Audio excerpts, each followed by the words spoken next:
أعوذ بالله من الشيطان الرجيم بسم الله الرحمن الرحيم. You're welcome to my lecture. So today I'm just going to talk about the etiquette, Islamic etiquette of eating and perhaps drinking as well.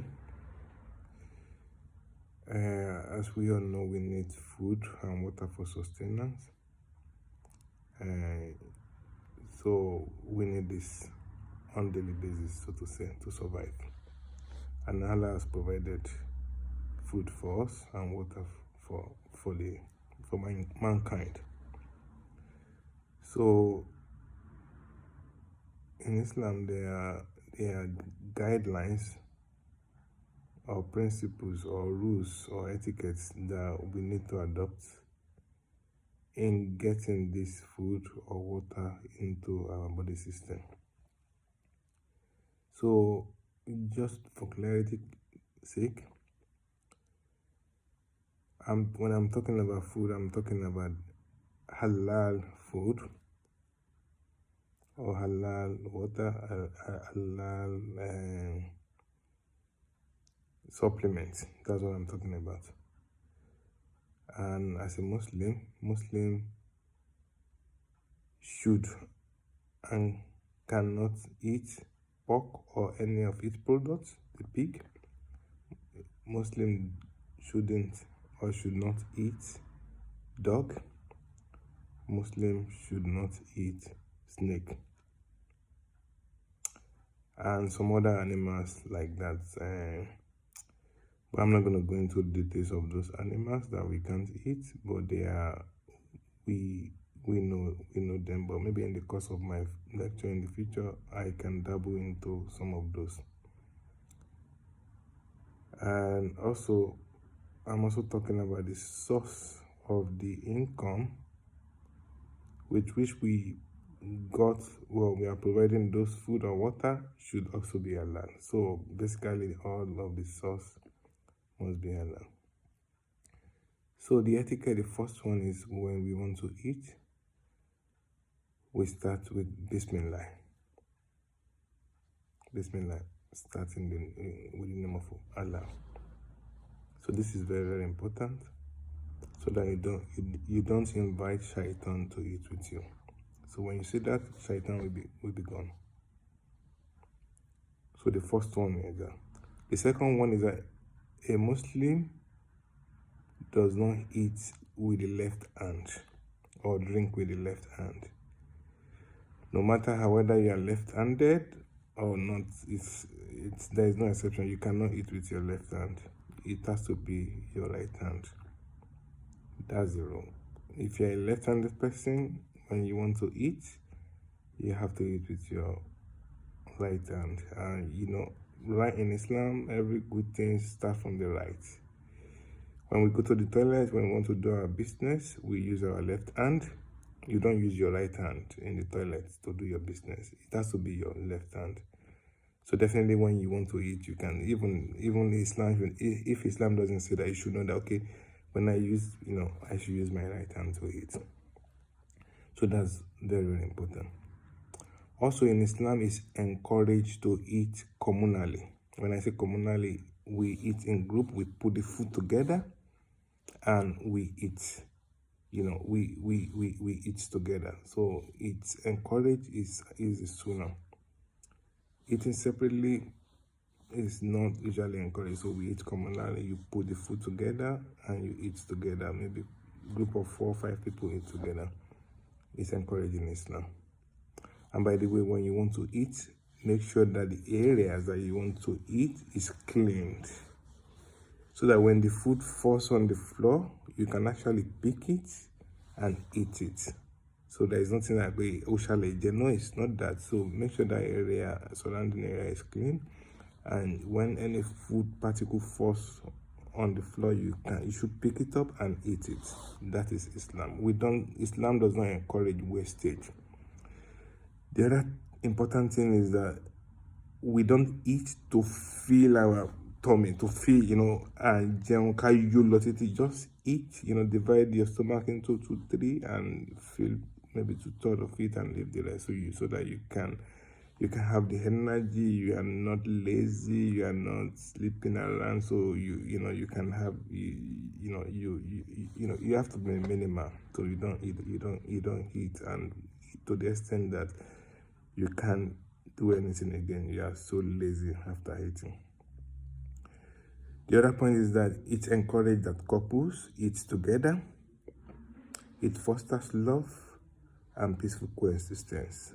Ọkọ àti ìyàwó should eat together, and the man should actually put food in the mouth of the wife, and the wife can also reciprocate that. So that encourages love, brings in unity. So both of you will be closer when you eat together. So in Islam, it encourages husbands and wife eat together in the same pot, in the same whatever, put food in their mouth together. So that's encouraged in Islam. I mentioned earlier on that you eat communally. So when you're eating communally in Islam, you eat from the food that is closer to you. You don't dip your hand further. So you eat what is closer to you. You take the portion that is closer to you.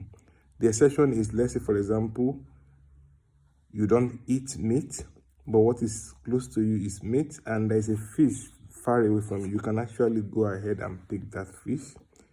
But if you're a meat eater, you have to eat the one that is closer to you. The other point is, when you are eating, you have it in your mind. You are eating communally. You have it in mind that you want to eat the least, so that you can give opportunity to other brothers or sisters to eat more than yourself. You don't want to eat. Okay, you shouldn't have it in mind that, okay, listen, eat limited, eat little one, so that you give opportunity to others to eat more than you. That should be the objective. That's the way we should have it in mind. You should eat limited, like let's say you have this food, it's 2 of you, and you should aim to eat least, so defer to the other brother. And the other point is, maybe there's one meat left and it's 2 of you guys, let the other brother have it, or the other sister, depending if it's between you and your wife. You should let her have it. So that's another etiquette in that. The other etiquette is, when you are invited to a house, you don't tell the inviter or the host that, okay, listen, inyon majeo, amalani majeo. You don't dictate to that person. You don't tell him that this is what I'm going to eat. Lost on you. You shouldn't do that. We don't do that in Islam, except the host ask you what you would like to eat. What should I prepare for you? Except that if not, you should not be forward.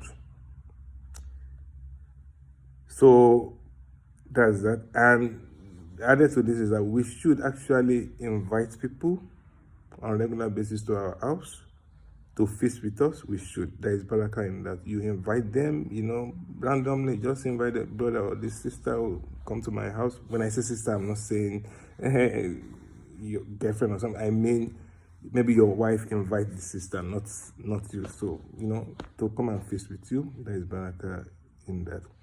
And the other thing related to this is that when you visit somebody's house, you don't if they offered you food, you don't reject. Even if you are not hungry, you can actually, as a mark of respect, just take a little one and put in your mouth. Don't reject it. And you don't fast. If somebody invited you in advance to come to his house to feast with him, you don't fast, especially the non-compulsory fast. You don't fast. You don't say, oh, listen, what's that? What's that about? He invited you, so you should honor him by eating with him. And so when they put food in your front, you should eat it. Yeah, you don't dictate to your host what you want, except there is a dietary reason and you have to let the host know in advance. So these are the etiquettes that I can bring to your attention for now. Maybe perhaps there might be, inshallah, a second part to this series. So after eating, you pray to your host, and then you thank Allah for providing you the meal. So this is gonna be the end of my today's lecture. Perhaps I can go into a second series, maybe not so likely, but let's see. But I think this little reminder should be helpful to us. We pray to Almighty Allah to accept this, my intervention, accept it for me as a uja. May Almighty Allah also accept it for you. And this is very important. So may Almighty Allah accept us in our journey, accept our ibadah, our efforts. May Almighty Allah continue to make us to remain Muslim, to be steadfast in the path of our Islam. Assalamu alaikum wa rahmatullahi wa barakatuh. Wa alaikum salam wa rahmatullahi wa barakatuh.